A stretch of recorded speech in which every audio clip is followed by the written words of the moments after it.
মালিকি মাযহাব সংক্ষিপ্ত পরিচিতি। প্রতিষ্ঠাতা ইমাম মালিক ইবনে আনাস রহমহুল্লাহ। জন্ম 93 হিজরি 711 খ্রিস্টাব্দ। মৃত্যু 179 হিজরি 795 খ্রিস্টাব্দ।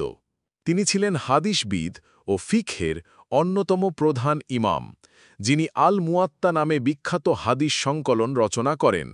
প্রচলন: মালিকি মাযহাব প্রধানত অনুসরণ করা হয় উত্তর Africa, Morocco, Algeria, Tunisia, Libya, পশ্চিম আফ্রিকা, মালি, নাইজার, সেনেগাল, নাইজেরিয়া ইত্যাদি, কিছুটা প্রচলিত সৌদি আরবের পূর্বাঞ্চল ও বন্দর শহরগুলোতে।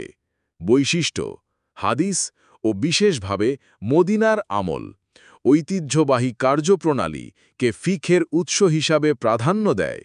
ইমাম মালিকের মতে মদিনার মানুষের সম্মিলিত চর্চা ও রীতি হল নবীজির সুন্নাহর জীবন্ত প্রতিচ্ছবি।